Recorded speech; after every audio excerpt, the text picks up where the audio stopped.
માતાજીનો ફોટો મળી જાય? હવે એનો ફોટો તો એની પાસે કેની પાસે બધું છે. બાકી માતાજીના ફોન નંબર છે.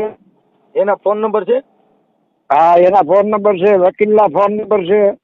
એ માતાજી છે ને, હા, એના ભાઈના ફોન નંબર મેં લઈ લીધા છે. હા, આ બધી તો મારી પાસે પ્રૂફ જ છે. ફોટો એક નથી મારી પાસે. હા, ફોટો હોય ને એનો, તો ફોટોનું કંઈક કરવું પડે, કેમ કે ફોટો આપણે આની અંદર મારવો પડે કે આ મોંગલમાંનો અવતાર લે છે, આ પગલા પાડે છે. તો આવા અંધશ્રદ્ધામાં માણસોને ફસાવી અને દેવી પૂજકની દીકરી મોંગલમાં બને છે.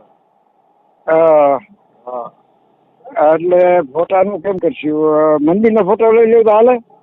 મંદિરના નહીં, માતાજીનો ફોટો જોઈએ.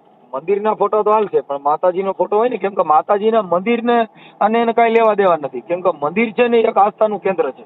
આ તો મંદિરના બાને પોતે પોતાનો વિહે ચારણનો બતાવી અને જે કઈ કમાવાની દુકાન કરે છે એના માટે આપણે આ પર્દાફાશ કરી છે, કેમ કે તમને તો ઈ દેવી પૂજકની દીકરી હતી, ચારણનું તમને ઇતિહાસ આપ્યો. પેલા 4-5 વર્ષ પેલા અમારા ગામમાં જે ટીવી ને ફ્રીજ ને આ તે વેચતો ને, એના પૈસા બાકી છે, સમજ્યા? એટલે મને એક દી કે માતાજી કે ઓલા ટીવી ને ફ્રીજ ને અમે લીધું છે ને, એટલે હું આ તમને 300 રૂપિયા દઉં, એટલે તમે અહીંયા આપી દો, એટલે મારું ટીવી ચાલુ થઈ જાય. એટલે ત્યાં ગયો તો કે આ માતાજીને તમે કેવી રીતે ઓળખો? મેં મારા દીકરાએ જમીન લીધી છે, એટલે હું અહીંયા ગયો અને મારા મુલાકાત થઈશ કીધું. એટલે કે મારા એટલા પૈસા બાકી છે કે. એટલે મેં તો ફોન કરી, એટલે ફોન કર્યો, હું બેઠો હતો ને ફોન કર્યો, સમજ્યા?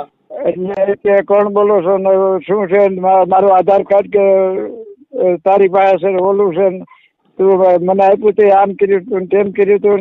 હવે મારું પાછું એ કે તમે તમારું આધાર કાર્ડ લઈ ગયા છો, અને મને હવે એમ કહે છે કે આ તમે આપ તો મારે ક્યાંથી તમને આપવું? કીધું કે તમે મને પૈસા આપી જાઓ. એટલે કે મારે ઓપરેશન કરાવવાનું છે ને તું અટાડે ટાઈમે મારી પાસે પૈસા માગીશ ને મારા હપ્તા ભરવાના છે એ કંઈક ભર્યા છે ને હજી શેના પૈસા માગીશ એની એની બાકી ગયા. એટલે આવું થયું છે. એટલે હરવેરો ખુલતું ગયું. આપણને તો શું હતું કે કોઈ પણ નો એના છોકરાઓનું ભવિષ્ય ન બગડે. અને એમાં એવી રીતે ખોટી ધમકી મારે, હું છેડતીની ફરિયાદ કરું, ફલાણું કરું, તો એવું ન થઈ શકે. એનું કારણ છે દાદા, તમારી ઉંમર અત્યારે કેટલી? 70-80 છે? કેટલી છે? 73 વર્ષ. હા, તો પછી એમ થોડું થઈ શકે. એમ ઈ તો એમ કરીને એટલે તમે પૈસા માંગો નહીં. તમે સમજી ગયા કે વાત ને? હા, એટલે આવું થયું બધું. આપણે સાચું ખોટું કરે ને, એમાં નામદાર કોર્ટ બેઠી હોય, એમાં કોઈ દી એવી રીતે ધમકી મારીને થોડું થઈ શકે. અને મોંગલમાના પાત્ર લેવું પછી કાયદાનો ડર બતાવો, બે કેમ ભેગું કરવાનું?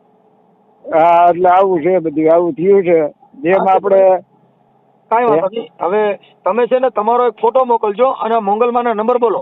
ઉભા રહ્યો, ડાયરીમાં કાઢી દો. આ નંબર છે ને, એની ઉપર મેં ફોન કર્યો, સમજ્યા? ઓલા નંબર નહોતા ઉપાડતી ને એવું કરતી ને, એટલે મેં આ નંબર ઉપર ફોન કર્યો.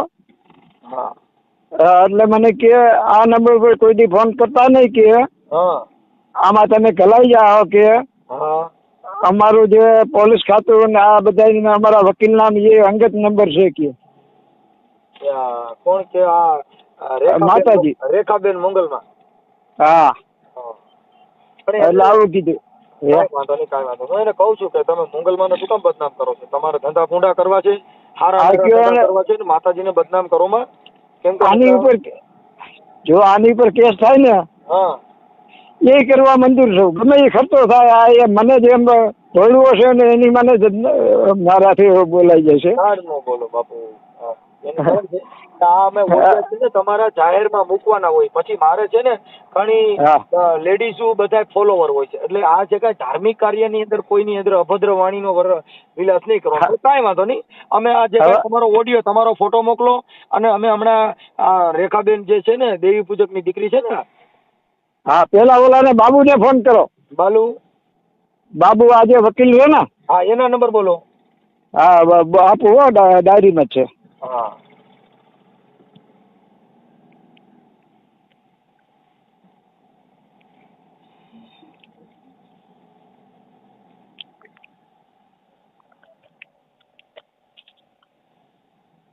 હાલો. હા, 81 81 60 60 73 73 હાથડે વગેરે હા પછી 6 7 પાછા બોલો તો ભૂલ છે. 81 81 60 60 73 હાથડે તગડે હા 73 પછી છગડે હાથડે 67 67 હા હા પછી 64 હા હા 64 હવે બીજા નંબર છે એના હા 97 હા 2 2 2 હા 97 70 2 70 હા 64 64 5 5 59 59 ઓકે હાલો. હા. આ બે નંબર એ વકીલ સાહેબ ના છે. આ બે નંબર એ વકીલ સાહેબ ના છે ને? વકીલ સાહેબ નું નામ હા, એ વકીલ સાહેબ ના છે.